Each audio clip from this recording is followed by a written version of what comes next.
my teacher went to lecture abroad for a short period of time and asked me if I could just briefly fill in 2 of her classes when she was gone. And so I did, and afterwards I read the poem and gave explanations, and afterwards people said, oh, give me a copy of that. And so that's what then became the book. Essentially, it's a book on happiness. How do we create happiness within? And my teacher often says that happiness is when you combine peace of mind and love in your heart. If you have these 2 things, then you experience happiness. We all know that when our minds aren't peaceful, we're not happy. We all know when our hearts don't feel loving, we're not happy. So the whole book is, the first half, how to experience peace of mind. So it starts to look into all those questions that I asked myself before I came and started studying Raja Yoga meditation. And it's all those questions about, why are we here? Why do we suffer? What are we meant to be doing? Who is God? Why do things happen? Why do we die? All those questions that can create, peacelessness in our minds are covered in the first half of the book. And then the second half is about how to bring love back into our hearts. So what's the practice of happiness? What do we have to do every single day? And that goes through the word happiness, of have the right thoughts, keep your awareness on yourself, and on down through that. So what I'll do is I'll share just a couple snippets of the poem to give you a feel for it, and then some of the little explanations. So the poem starts, an angel whispered in my ear, words of wisdom I had longed to hear. For years many questions plagued my mind. I searched for answers but did not find. Most of my questions began with why, that awful word that makes the heart cry. So I said to the heavens, I want to know. Please just tell me so I won't feel low. In that moment the angel came, a burst of light without a name. Hello, sweet child, feel free to ask. To answer you is my sole task. In her presence came a burst of hope. I felt relief from the words she spoke. But what to ask? Where should I start? With the questions in my head or the ache in my heart? She smiled and gave me a little wink. Why not start with the way you think? What you think determines how you feel. If your mind's at peace, your heart will heal. Beautiful. So the first question that the seeker puts to the angel is, why do we suffer? So the question is, okay, so why do we suffer? Why is there pain? It seems there's no point, there's nothing to gain. First, I must say, to be very clear, pain and suffering are different, my dear. Pain is of the body, which is made up of matter. It's what you feel when you fall off a ladder. Suffering, however, happens up in the mind, when your thoughts are unhappy or simply unkind. Pain is inevitable, from which there's no escape. But suffering is optional. It's from the thoughts you create. Suffering occurs when you think in a wrong way. You're living in the past or fearing the next day. In some way or another, you're clinging or resisting. You're dreading what is when you ought to be shifting. When you're hanging on, suffering tells you to let go. It gives you a signal that's important to know. But if you do not listen, then suffering is guaranteed. You need to think another way to make yourself free. So although suffering is optional, it's a necessary low to push you to change so you can grow. I know the first time I heard my teacher say suffering is optional, I thought, wow, that's an incredible statement to make. And actually, if you learned about her life and everything she has been through, It's really just quite inspiring to see how she has removed her suffering in spite of all the incredible challenges she's been faced with throughout her life.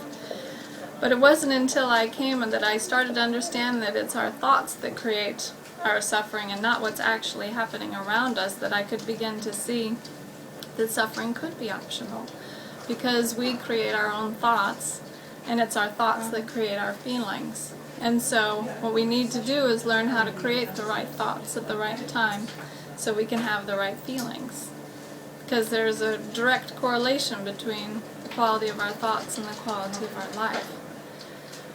So throughout the first part of the book, I explore how to, gently guide and direct our thoughts related to those issues that I talked about earlier, of how do we not suffer in the face of losing a loved one or in the face of being diagnosed with a serious illness. How do we come to terms with the things that are happening around us? Just looking at the suffering that goes on in the world. I know when I came, I had a lot of, just reading a newspaper could make me lose my happiness, because you see how much pain and suffering there is around the world. But if you have to ask yourself, how am I helping or hurting in a situation, depending on how we're thinking about what's going on. So the first half of the book answers all those questions that I had and helped me put my mind at peace. And the second half, as I mentioned, is about bringing love back into the heart and the practice of happiness.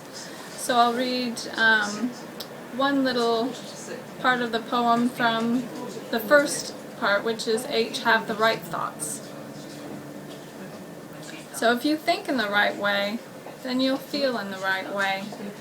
When you learn to do this, it's the most wonderful day. The mind becomes quiet, and all thinking ceases. Your heart feels love and heals the broken pieces.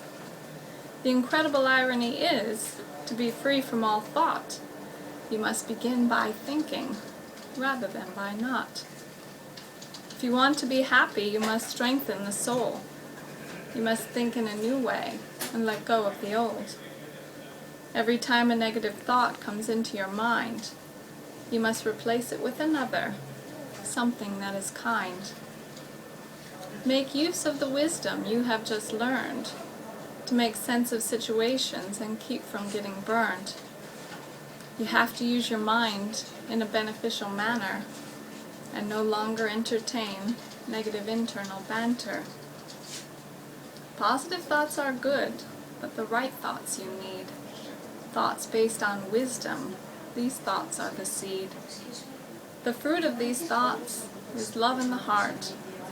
Then happiness will come, so right thoughts are the start. I've heard scientists say that the average person has about 70,000 thoughts in a day. And I don't know how they counted this or came up with it, but if you start to clue in and start to listen to that silent, that little chitter-chatter we have in our minds, you start to see that there's a constant dialogue going on within us. And it can be spurred by things we see, things we smell, things we taste, just how our thoughts come up from our senses seeing something, and then it can take us traveling, our mind going in a certain way. So you have to ask yourself, well, how are these thoughts working for me? Are they working for me or against me? And what is the quality of my thoughts? Am I thinking well of myself, well of others, well of, the situation? Do I have hope, or am I hopeless? So having the right thoughts is about learning how to gently guide our thoughts in the face of the thoughts that are going to keep coming up, no matter what we do. If you have a loved one whom you've lost and they had a certain favorite flower, every time you see that flower, it's going to bring them back into your mind. So what are you going to do when those thoughts come up? Sometimes a wave of sorrow can come just by seeing something, or maybe the smell of cigar, or whatever it may be. So it's important to start to learn how to gently guide your thoughts. This section goes on to, part 2 goes on to talk about all the different things we need to do of, moving away from ego, moving into self-respect, learning how to love, and so we don't have preferences or prejudices, and becoming free of desires and all the things, the daily things we need to do in order to experience happiness. And I'll end with the very last S of the word happiness, which is one of my favorites, which is soar with gratitude. So many just say thanks when they have received, but why not be grateful even when you've been deceived? When you feel insulted or even a little hurt, some sweet soul has come to help you in your work. The other soul has shown you what work is left for you. Only then can you realize what you need to do. Somehow, in some way, you tried to take from outside. When challenges arrive, thank God for the strength to face. It's only through this that your greatness you will taste. But if you want to thank God, become who you were meant to be. Return to your original state, a state of divinity.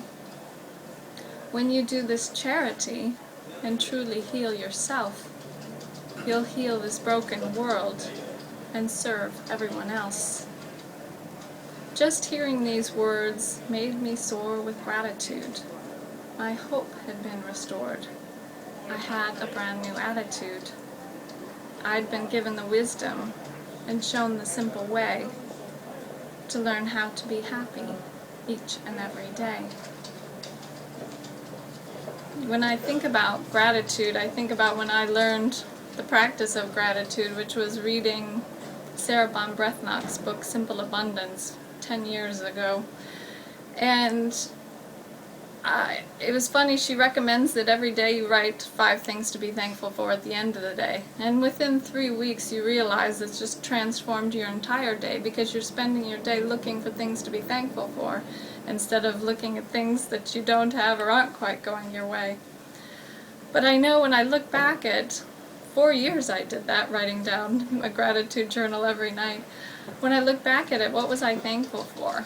For things going my way, for getting my desires fulfilled, for people being polite and nice and giving me what I wanted. But true gratitude, really, we need to give thanks also when the tests and the challenges come. Because what is that telling us? What is it showing us? If something comes up within us and we lose our happiness, it's showing where we need to work some more. So that's a blessing itself. I guess I'll just end with the last little bit, which is really when the angel departs. The message is really to not think of the path to happiness as about being happy all the time. Success isn't being happy 24/7 every day of the year. Of course, that's the goal. But there will be times when we dip. There will be times when we lose our happiness.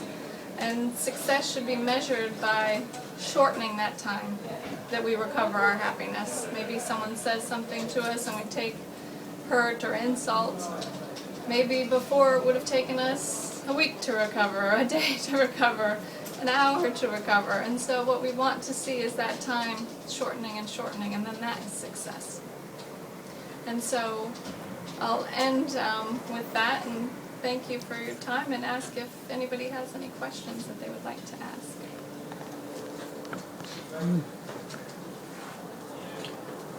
Fine. How much did Raj yoga meditation, how important was that to you?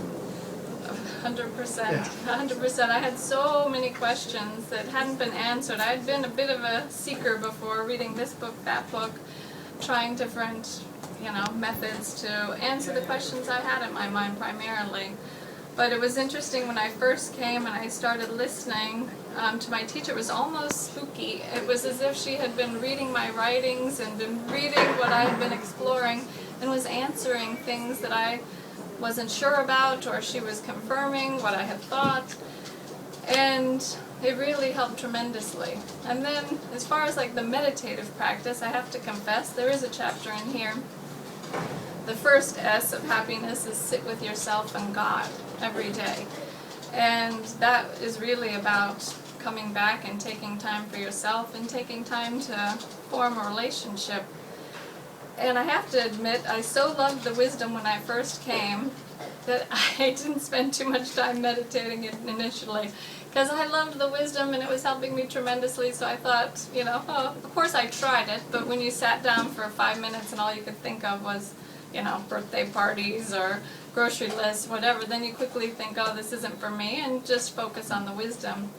But it was probably, gosh, I don't know, a year or 2 years into my studies that I started to realize I'd gone as far as I could in the head, but I had to engage the heart. And so meditation is about engaging the heart. And I still find myself falling back sometimes into old patterns of head, head, head. And I have to remind myself and bring myself back of, wait a minute, you've got to slow down and work on the heart side. So it is a practice and a continual learning. You know, it's about keeping attention, keeping awareness, and going from there. So I have a question. Your studies have obviously helped make you a happier, more content person. Yes. Do you, you know, obviously we all fall back sometimes. I mean, do you find, have you had any difficult times, you know, after your studies that you found that you've had to kind of reach back and Well, I haven't had like huge things like, you know, say loss of a loved one or serious physical illness or things like that. I do have, you know, students who have gone through incredible things where I've just been astonished with how they've been able to face what's come to them using the wisdom, and, you know, working with my teacher and her, reaching out to them, and she's been through everything, so no one can come to her and say, oh, you don't know what I'm going through. So, but for me, it's just about, you know, how am I thinking, how am I feeling in the face of what's going on around me, and it's just a daily practice of that. So everybody's going to have different challenges or tests that come to them. Some are huge, and some will be the small ones along the way, but it's how we face each and every one of them. And we all know that at some point something's going to come to us, big things, and so it's also an aspect of preparing for, you know, what will come, because we never know what's going to come around the corner. So I'm hoping that I put enough pennies in the bank every day so that when that comes, you have that spiritual strength to face what it is that comes. what were some of the most difficult things you had to deal with before your studies? I would say chapter on why do we die. That's maybe chapter 4 in here, when I lost a very dear friend of mine. He was only 18, I was 18, and he was diagnosed with cancer. And if I've ever suffered in my life, it was that summer that he had cancer and eventually, you know, died. At that time, oh gosh, the thoughts come, why him, why now, why me, why? And I couldn't quite get the answers for it. A lot of people tried, you know, to the best of their ability to say, God's will, God has a plan, it's beyond our comprehension. But I didn't accept that, and I didn't believe that. I didn't think God played us like chess pieces, you know, healing and curing some and leaving others to die. I just didn't accept that. But then when I came to understanding of karma, understanding of a soul, you know, that we are eternal beings. If you think of yourself as a mortal being and you've got one life, this is it, then, boy, a lot of sorrow and suffering can come on what, you know, think of a small child who comes and has, you know, terrible illnesses that they're facing, and then you wonder why, how, it's not fair. But if you start to study karma in a really benevolent way, I have to say karma, as explained you know, by the Brahma Kumaris, is so benevolent. It doesn't have that negative tinge that karma often can have of you got what you deserved, you had it coming. It doesn't have any of that.